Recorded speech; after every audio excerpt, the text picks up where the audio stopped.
बिस्मिल्लाहिर्रहमानिर्रहीम। इंग्लिश 201 का lesson number 17 है। हम लेटर्स को ही आगे लेके चलेंगे। पिछले लेक्चर में हमने बात की थी लेटर्स के टाइप्स की, और अब हम उसको आगे लेकर चल रहे हैं letters of inquiry. Letters of inquiry जैसे कि इसके नाम से ही जाहिर है, अगर आप कोई स्पेसिफिक इंफॉर्मेशन के लिए पूछना चाहते हैं तो आप उसके लिए लेटर लिखेंगे, उसको हम कहेंगे लेटर ऑफ इंक्वायरी। जैसे मिसाल के तौर पर आप कुछ मटेरियल के बारे में कंफर्म करना चाहते हैं या किसी प्रोडक्ट के बारे में इंफॉर्मेशन लेना चाहते हैं, तो ये होती है लेटर ऑफ इंक्वायरी। लेकिन इसमें आपने बात याद रखनी है, इसमें आपकी जो ट्यून है वो हमेशा फ्रेंडली होनी चाहिए।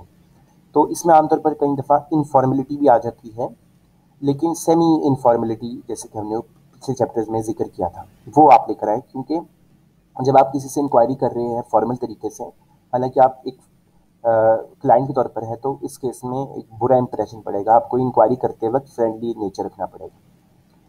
तो एक सैंपल आपको दिया गया है इंक्वायरी लेटर का, जिसमें उसने डेट वगैरह सब चीज़ें लिखी हुई है। खैर ये फ़िलहाल हमारे लिए इम्पोर्टेंट नहीं है। असल में ये आप इसको देख लीजिएगा एक मरतबा, काफ़ी आसान है। Technical information letters and memoranda. Technical information letters और मेमोरेंडा की बात कर लेते हैं। तो ये बड़े जैसे कि मेमोरेंडम्स आपने थोड़ा पढ़ा था, उसी से रिलेटेड है ये। तो जो शॉर्ट डॉक्यूमेंट्स होते हैं टेक्निकल इंफॉर्मेशन आपको बताते हैं आप, जैसे आप किसी सॉफ्टवेयर को किस तरह इस्तेमाल करना है या कोई न्यू फीचर आया है, वो टेक्निकल इंफॉर्मेशन लेटर होता है। जबकि मेमोरेंडम जो है वो आप ऑर्गेनाइजेशन के अंदर ही इंफॉर्मेशन का तबादला करने के लिए इस्तेमाल करते हैं, और जो मेमोरेंडम है वो बड़ा इनफॉर्मल होता है। ये डॉक्यूमेंट्स मेमोरेंडम आपने पिछले चैप्टर्स में पढ़ा हुआ, जिसको हम मेमोज भी कहते हैं। ये आपके सामने बड़ा छोटा सा होता है ये।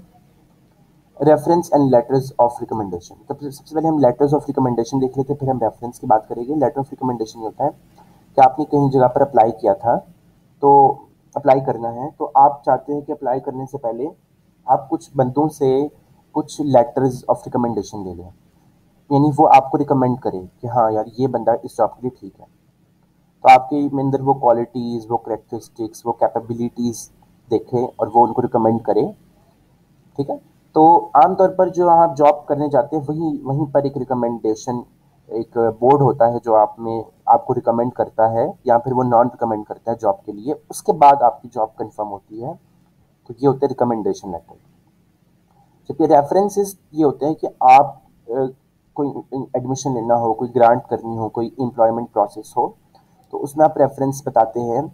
मिसाल के तौर पर आपकी जान पहचान है कोई 5-6 बड़े बड़े टीचर्स के साथ, और वो भी आपको बड़ी अच्छी तरह जानते हैं, आपने उनके पास काम किया हुआ है, वो आपकी खूबियों से वाकिफ़ है, तो वो आपको रेफरेंस लेटर लिख देंगे, जिसका आपको काफ़ी फ़ायदा होगा। आमतौर पर 3 अगर या 5 रेफरेंस लेटर लिखे हो, रिकमेंडेशन लेटर लिखे हो, तो आपके बड़े हाई चांसेस हो जाते हैं जॉब्स वगैरह मिलने के।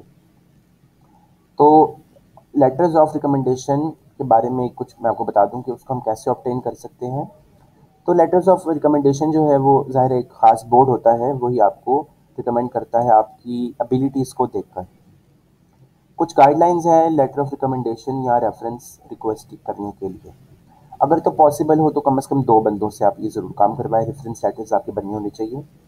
अगर तो वो जो रिकमेंडेशन जिसने लिखना है वो आपसे दूर है, तो आप उसको फ़ोन करें या लेटर लिखिए उसको।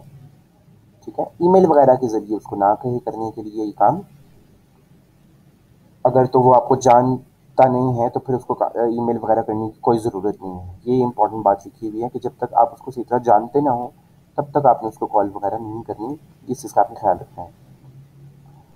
एक और चीज़ ये कि जिन रिकमेंडर्स होते हैं वो बड़े ज़ाहिर बिज़ी होते हैं। उनको आप कम से कम 3 हफ्ते पहले जो है वो अपने सारा सामान भेज दें, और फिर उनसे रिक्वेस्ट करें कि वो आपको एक रिकमेंडेशन लेटर लिखे, आपके लिए लिखें। Writing letters of recommendation.